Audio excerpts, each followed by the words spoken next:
ketika kita mengkritisi pelatih Sinteyong, ada serangan yang luar biasa. Berbeda dengan pelatih-pelatih tim nasional sebelumnya. Adalah normal, adalah biasa, adalah wajar ketika pelatih tim nasional mendapatkan poin-poin atau catatan kritis. Tapi kali ini saya merasakan ada serangan-serangan di media sosial, di jagat maya, saya merasakan itu. Nah, akhirnya saya membaca bahwa setiap kritikan itu nanti diberi stigma. Jadi ada semacam pembelahan di publik bola. Kalau kita mengkritisi misalnya tentang naturalisasi, bukan tentang naturalisasi atau sosoknya, tetapi kemudian akan ada cap, misalnya anti naturalisasi. Dalam era kepengurusan Erick Thohir lah, saya mencatat sudah 9 termasuk Martin Paes yang disumpah kemarin gitu kan, itu 9 dalam kurun waktu kurang lebih 1 tahun. Ini kan sebuah proses yang sangat masif. Kalau hakikatnya pemain naturalisasi itu harus punya kualitas yang clear, jelas-jelas berbeda dengan pemain yang ada. Nah, ketika naturalisasi dilakukan, maka akan muncul pertanyaan sampai kapan gitu kan.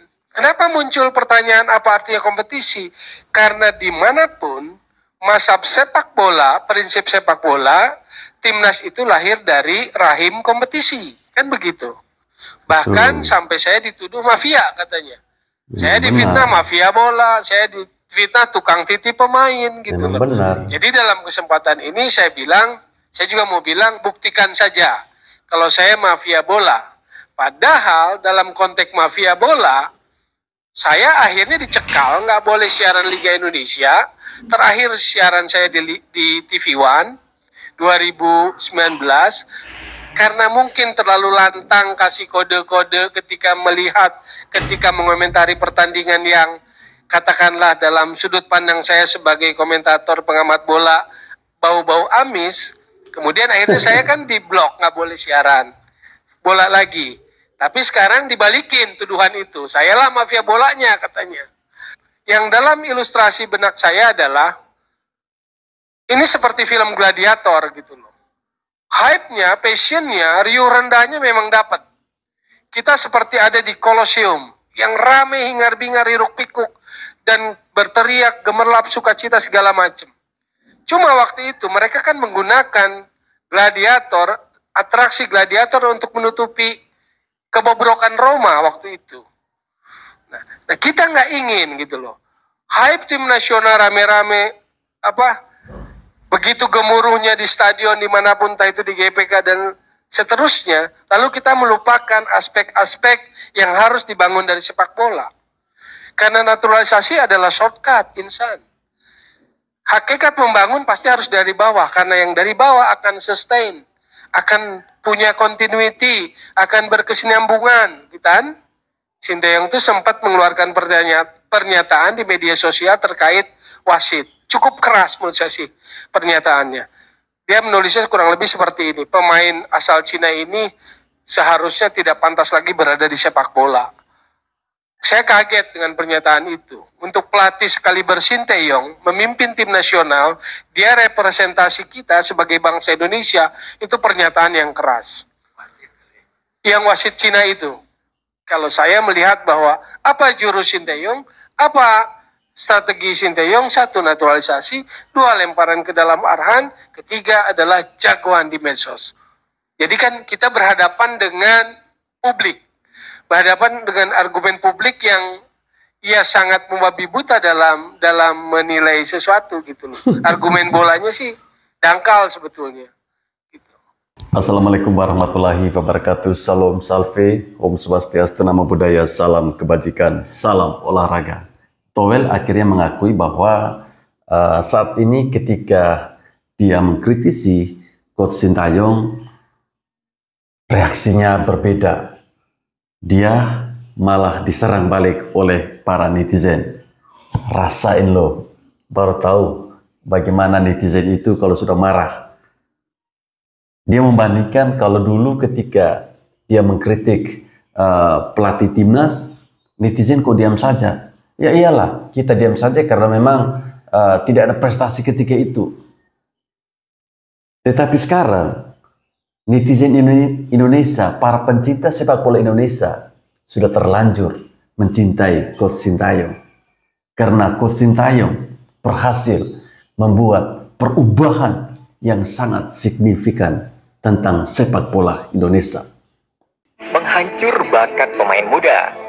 Di saat ia menjadi General Manager Football Development PSSI, Bung Towel dan beberapa petinggi PSSI diduga menjadi penyebab gagalnya kerjasama PSSI dengan Danone Development. Program terkait pengembangan bakat muda Indonesia, saat itu PSSI diduga ingin mengambil keuntungan yang lebih besar dari pihak Danone, sehingga membuat kerjasama batal. Padahal jika terrealisasi, Indonesia akan memiliki bakat pesepak bola yang berlimpah.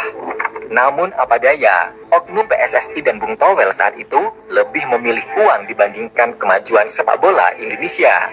Masih mau menyangkal. Dalam pengaturan skor, di periode 2010 hingga 2016, di saat Bung Towel masih menjadi bagian PSSI, ia kerap memprediksi tim mana yang akan juara di Liga Indonesia.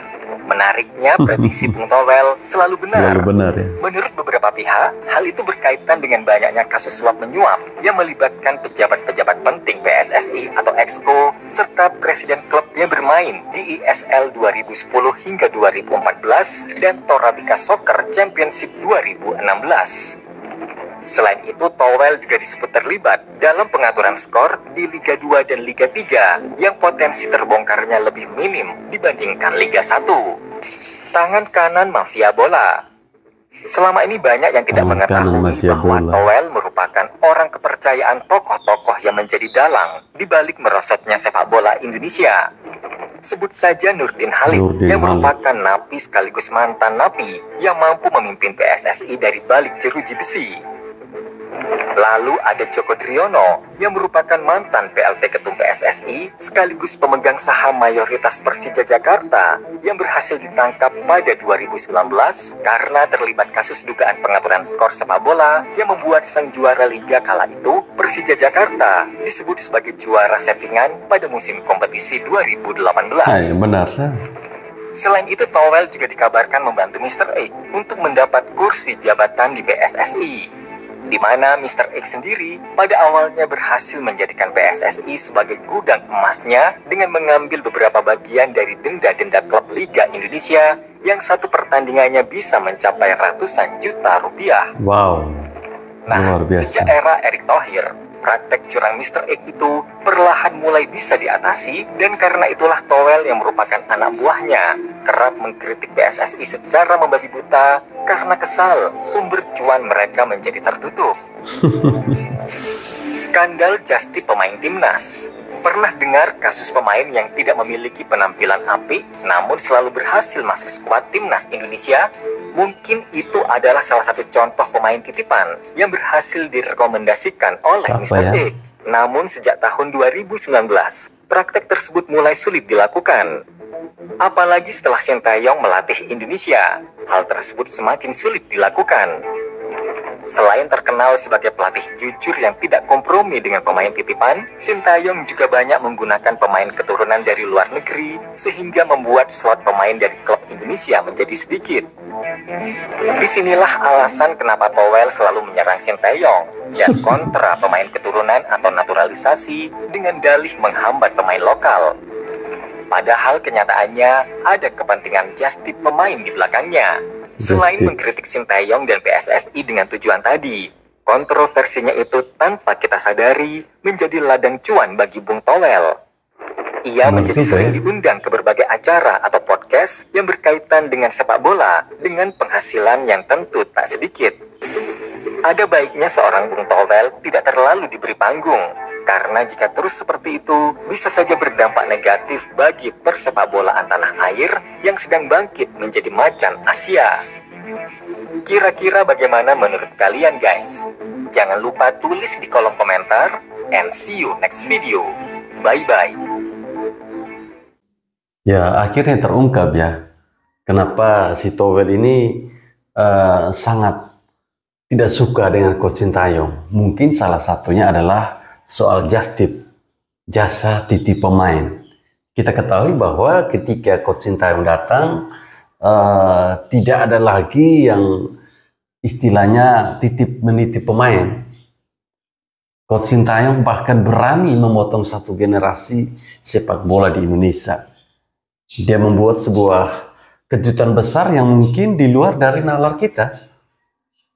Towel yang kita ketahui bahwa dulu dia merupakan bagian dari PSSI di masa kegelapan, yang mempunyai jabatan yang sangat ideal.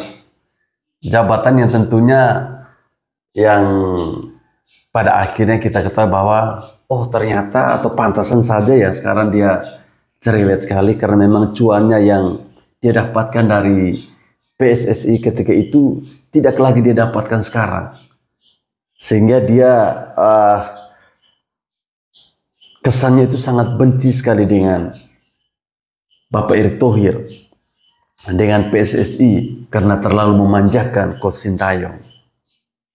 Yang saya kritisi, jelas poin kritisi saya, head coach Sintayong, karena dia termasuk yang beruntung dapat naturalisasi. Ada pelatih timnas sebelumnya yang dapat naturalisasi? Tidak ada. Saya generasi pertama pelatih yang memakai pemain naturalisasi. Iya bener.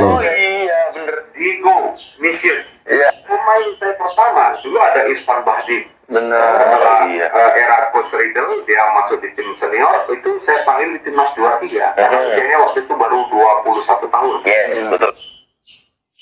Ya, pernyataan si Towel bahwa Bapak Erick Thohir terlalu memanjakan Coach Sintayong terkait dengan para pemain naturalisasi. Pertanyaan si Towel bahwa STY itu beruntung loh. Dia bisa mendapatkan para pemain naturalisasi. Dan dia membandingkan bahwa sebelumnya tidak ada pelatih yang mendapatkan pemain naturalisasi seperti STY. Tetapi pernyataan si Towel ini langsung dibantahkan oleh Coach Rahmat Darmawan. Bahwa dia adalah satu-satunya atau pertama kali pelatih yang memakai jasa pemain naturalisasi. Teman-teman masih ingat Diego Michels, Irfan Bahdim? Ya, itulah mereka. Pemain naturalisasi yang bersinar ketika itu. Teman-teman, ya dari beberapa video yang saya tampilkan tadi, saya yakin bahwa ada video pertama yang membuat saya mungkin Towel akan bertobat ya. Dia mengakui bahwa betapa kejamnya netizen Indonesia ketika menyerang dia. Dia merasa diserang. Tetapi kalau dia menyerang orang lain, dia anggap itu biasa-biasa saja. Karena Towel, Anda tahu bahwa lawan Anda itu bukan Coach Sintayong, tetapi lawan Anda sesungguhnya adalah netizen Indonesia, pencinta timnas Indonesia, pencinta sepak bola Indonesia, dan pencinta Coach Sintayong.